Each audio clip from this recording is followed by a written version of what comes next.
Echols is a rising sophomore at Harvard University and an MSMS alumna of the class of 2023. At Harvard, she is currently studying applied mathematics with a focus in sociology, hoping to become a biostatistician. She keeps her Mississippi roots in mind through her passion for the intersections between population sciences, social justice, and educational equity. Over the past year, Madison has served as an educational outreach intern at the Boston-based anti-racism organization We Got Us. She is ambassador of the Harvard Ed Portal, organizing outreach programs that serve local minority schools and communities. She has conducted research during the school year and summer through the Radcliffe Research Partnership and Emory University, promoting effective and rigorous methods for gender inclusion in biomedical research. Madison is dedicated to providing equitable healthcare and educational opportunities for marginalized groups during her college career and beyond. She credits many of her passions and interests to the support and opportunities she has gained during her time at MSMS. Thank you.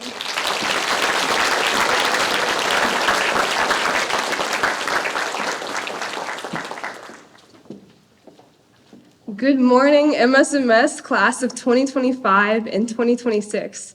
It's honestly fantastic to be back here, especially considering I didn't actually know if I would make it here yesterday. My brother and I left Hattiesburg around 11:30 a.m. yesterday, and on our way to get here, a tire blew out on my car, so I was literally practicing this speech in the sun on the side of the road of I-20, waiting for someone to come and get us. So I truly mean it when I say I am absolutely so honored to be here and to speak to Mississippi's best and brightest as they embark on your new school year.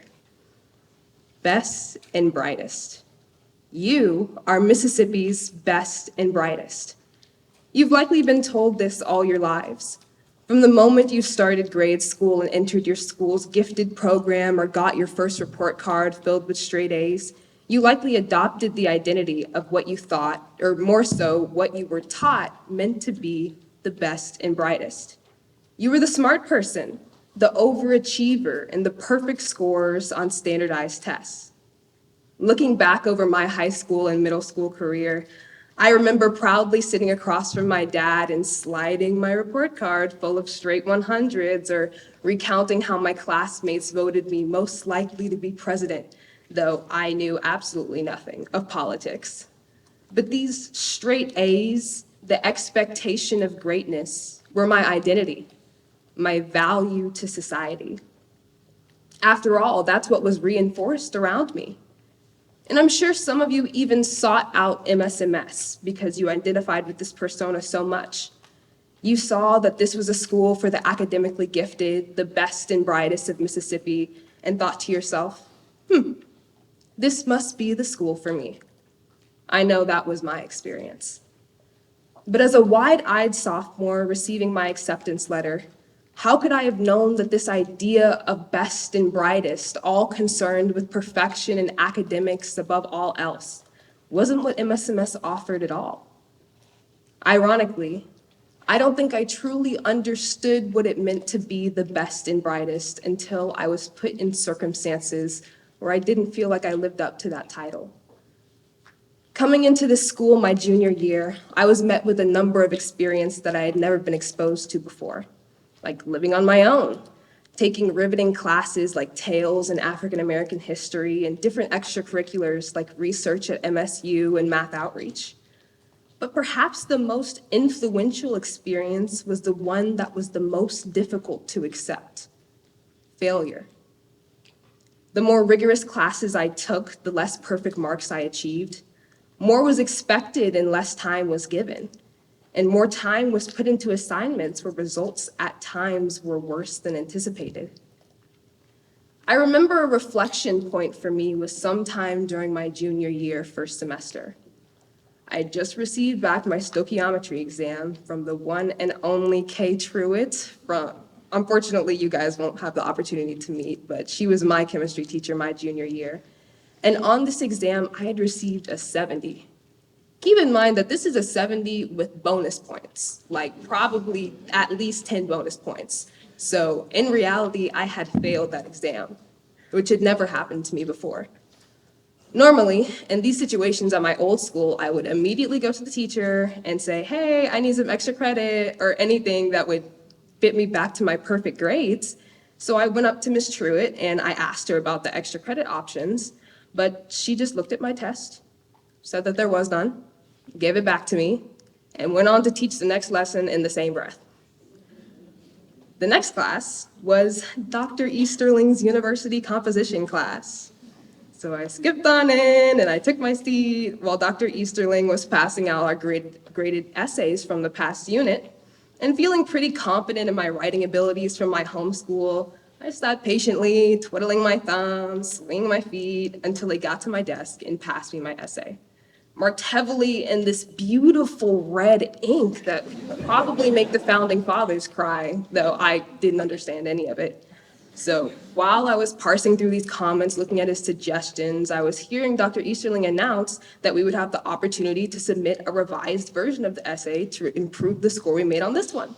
So the grade-obsessed overachiever I was promptly got up, went to Dr. Easterling and said, hey, what do you want me to do with this essay? What do I need to fix it? And he, similar to Ms. Truitt, looked over my essay, looked over his own comments, gave it back to me, and said, actually, you look over it, think about it, and write. I trust you. Once class was over, I did the one thing that I do best, complain. So I got out my phone and texted my dad about the disappointments of the day. I just failed my chemistry test, my English teacher won't tell me what to do with the paper, and the going elevator is broken yet again. But as I headed to the cafeteria and waited in the winding line for lunch, I began to reflect. Perhaps it was the sudden blast of Mississippi heat that snapped some sense into me, or maybe it was the peace and joy that came from the realization that today was Fried Chicken Tuesday. But soon enough, I realized that though not explicitly, they were presenting me with a choice.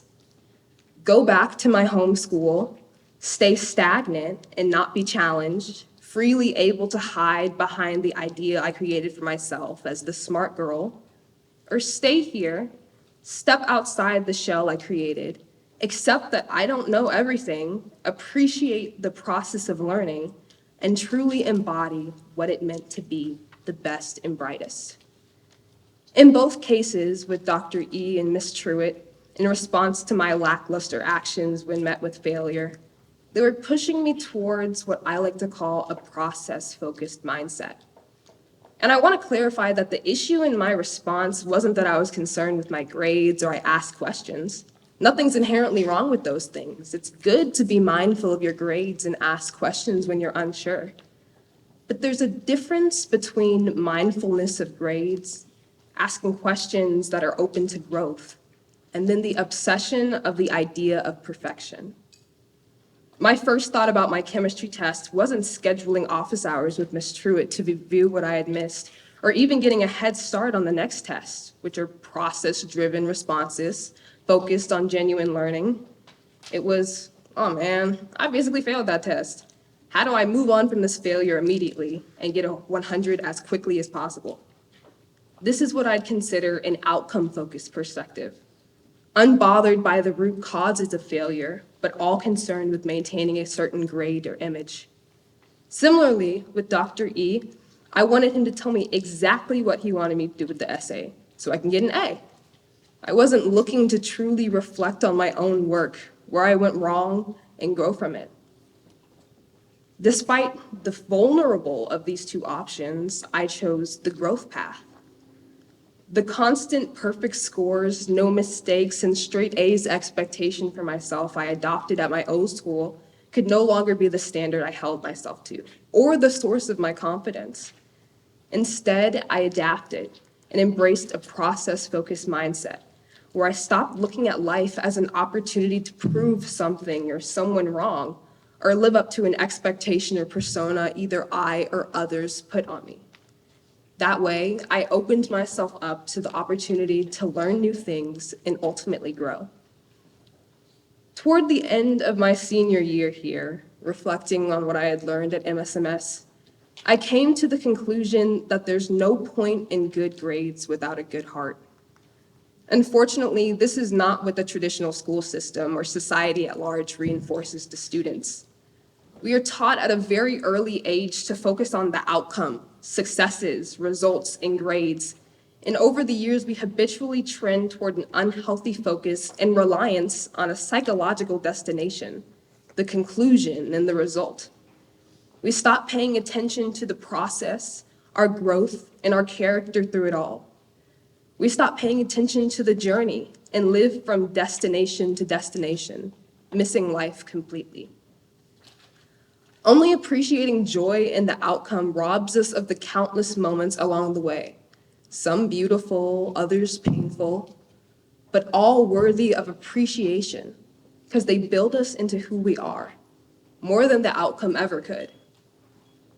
Juniors, this year you will be presented with the same choice of an outcome mindset or a process mindset whenever you face challenges.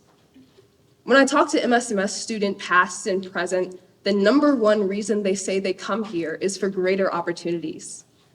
But the truth is you won't be able to fully appreciate all the opportunities that MSMS presents to you unless you open yourself up to this emotional transformation and choose to have a process and growth-focused mindset. We always long for the pleasure of a destination but hate the road trip to get there. We live for the weekend when our work will be done but complain about the idea of Monday morning coming so soon. MSMS students desire greater opportunities and new challenges, but deny the emotional growth is required of them when these opportunities and challenges arise.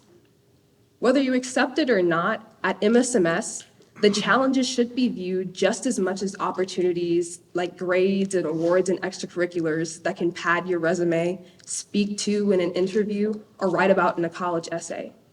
The only difference in these challenges is that it also presents an opportunity to mature and grow personally.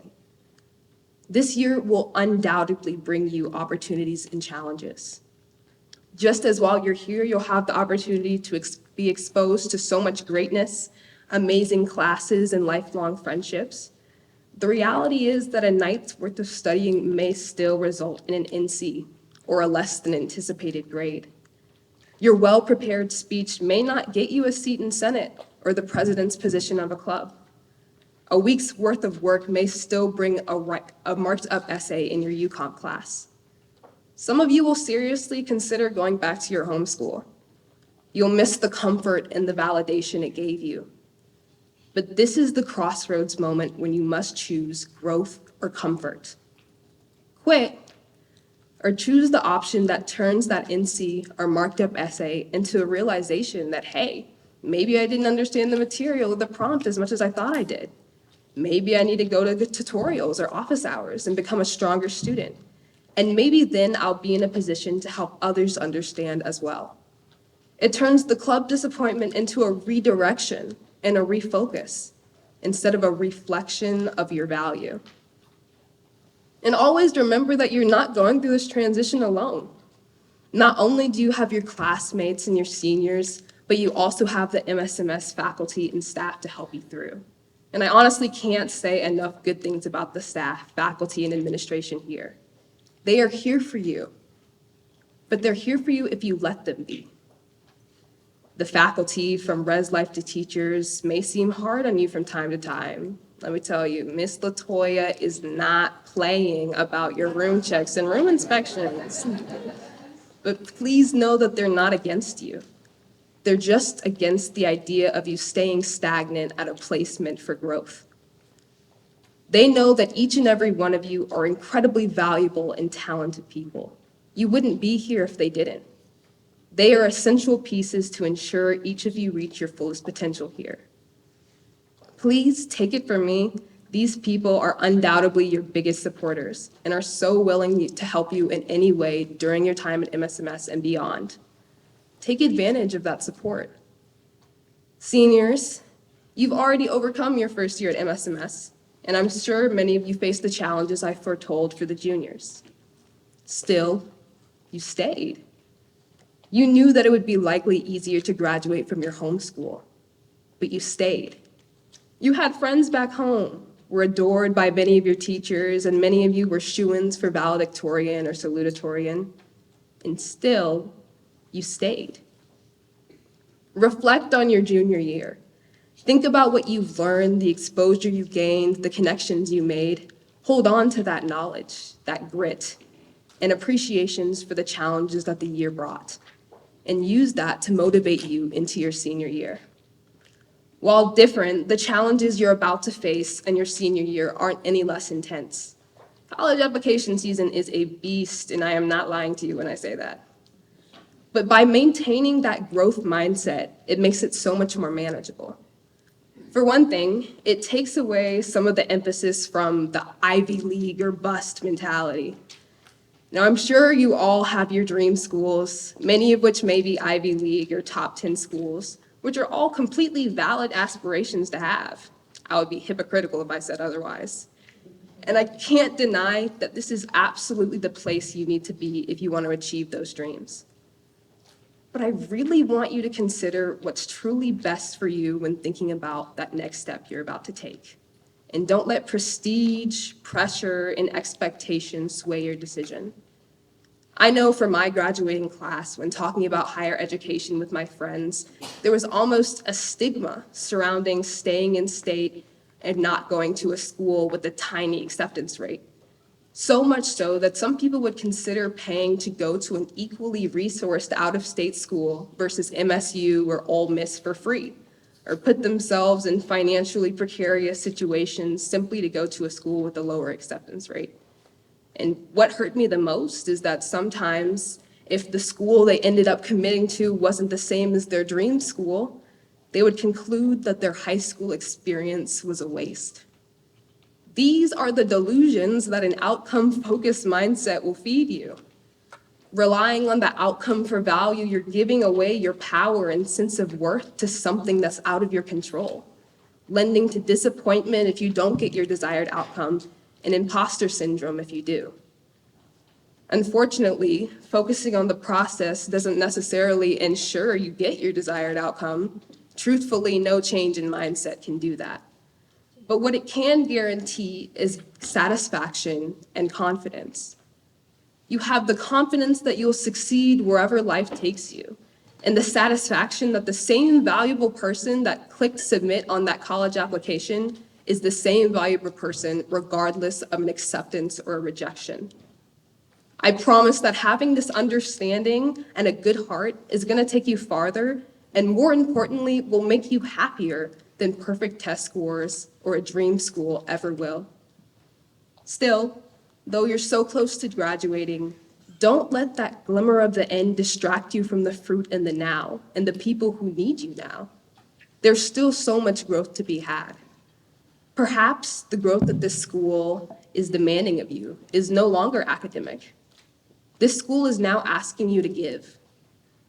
It's asking you to be humble in your accomplishments, to lift your classmates and your juniors up. Y'all aren't the babies anymore. The class of 2024 were my juniors, and I know the class of 2023 gave them everything they had. So now it's your turn. You have a whole class of juniors that will be looking to you for guidance and help navigating this place that, while beautiful and special, presents its fair share of challenges. When they come to you, listen. When they ask you for help, help them. And when they need a friend, be that for them. I want you to reflect on your junior years and give them the encouragement that you received or wish you had. Now, looking toward your junior years and senior years and the rest of your lives, I hope you come to detach yourself from academic praise, perfectionism, and the obsession with the end goal. I hope you turn to focus on the process, your character, and the ideals that this school and the ones closest to you have instilled in you. I hope you realize that the best and brightest aren't necessarily those that can solve a math problem in 30 seconds, but they're the ones who can not only solve the problem, albeit not necessarily in 30 seconds, I know I can't, but are eagerly willing to turn and help others understand it. They work daily to become better students and contributors to their community than they were the day before. I hope you live your life remembering that as those once invincible report cards now collect dust on your shelves, your classmates will never forget the kindness and empathy you shared with them in their time of need. It's the process, not the end goal, that teaches you that. Now, I'm so incredibly excited for you all in your coming year. This is a big step, and I can confidently say that you have all made one of the best decisions of your life by deciding to come here. From res life to the classes to the extracurriculars, this is unequivocally the best school in Mississippi and one of the best in the nation. Unforgettable experiences, friendships, opportunities, and growth are all within arm's reach to you now if you open yourself up to it. I know each and every one of you are open and up to this challenge. After all, you were handpicked to come to a school where everyone already believes in you. So I hope you do too. I can't wait to see what this school can do for you all, but most importantly, what you can do for this school. In the same way that you shape your community this year, seniors, you shape the community at the institution that you choose to go to next, and juniors, you'll do the same when your time comes. You'll be positively impacting those around you through the invaluable opportunity of passing through the home of Mississippi's best and brightest. Thank you.